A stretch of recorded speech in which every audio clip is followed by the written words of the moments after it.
السلام علیکم ورحمۃ اللہ وبرکاتہ۔ کچھ ایسی باتیں مشہور ہوتی ہیں جن کا شریعت سے کوئی لینا دینا نہیں ہے، صرف وہ عوام کے اندر بس چل پڑتی ہیں اور لوگ ان کو ماننا شروع کر دیتے ہیں۔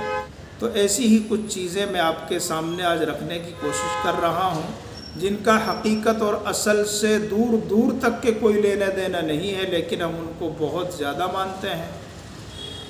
تو ایسے ہی چند چیزیں آپ کے سامنے میں رکھنے کی کوشش کر رہا ہوں۔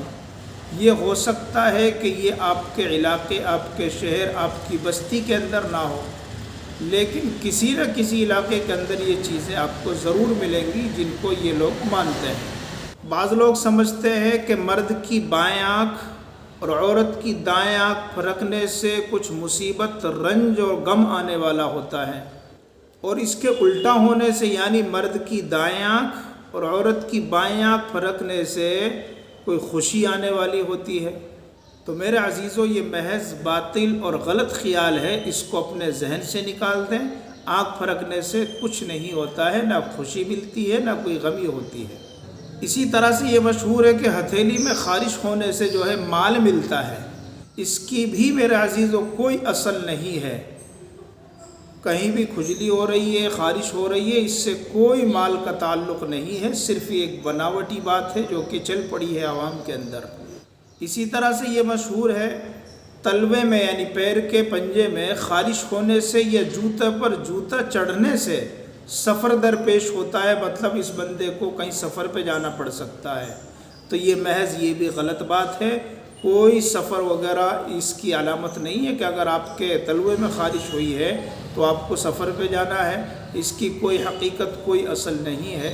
یہ ساری وہ بناوٹی چیزیں ہیں جو لوگوں نے چھوڑی، ہم نے ان کو اہتمام سے اپنا لیا ہے، اس کے مطابق ہمارا یقین بن چکا ہے۔ اسی طرح سے بعض مرد یا بعض عورتیں کوے کے مکان کی مڈیر پر بیٹھنے کی وجہ سے مہمان کے آنے کا شگون نکالتے ہیں کہ اگر آپ کے چھت کی دیوار پر مڈیر پر کوئی کوا بیٹھ گیا تو اس سے یہ چیز لی جاتی ہے کہ کوئی مہمان آنے والا ہے۔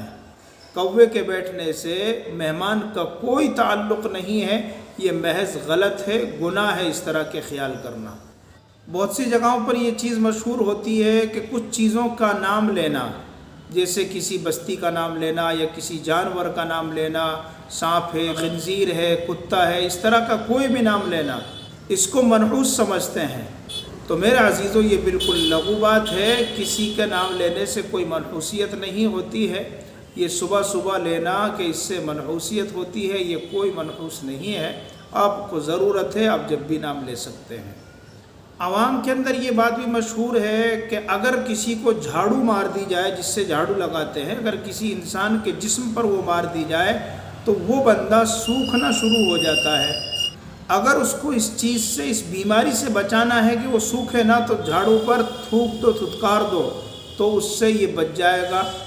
تو میرے عزیزو، یہ بالکل غلط خیال ہے، ہرگز ایسے خیال اپنے دل و دماغ کے اندر نہ لائیں، یہ محض باطل خیال ہیں، بیکار کے خیالات ہیں، وہ بیکار کے وہم و گمان ہیں۔ اور بعض جگہوں پر یہ سمجھا جاتا ہے کہ اگر کوئی بندہ راستے پر چلتا ہوا جا رہا ہے، پیچھے سے اگر کسی نے آواز لگا دی تو وہ لڑنے جھگڑنے کو تیار ہو جاتا ہے۔ وجہ اس کی بتاتے ہیں کہ پیچھے سے اگر کسی نے کوئی آواز لگاتی ہے تو سامنے والے کا کام نہیں بنتا ہے، اس کا کام خراب ہو جاتا ہے، اس لیے پیچھے سے آواز نہیں لگانا چاہیے۔ تو میرے عزیزو، یہ بھی ایک محض باطل اور غلط خیال ہے۔ پیچھے سے آواز لگانے سے، آگے سے، دائیں سے، بائیں سے کوئی کام کا بگڑنے کا، بننے کا کوئی تعلق نہیں ہے، اس لیے اس خیال کو اپنے دل و دماغ سے نکال دیں۔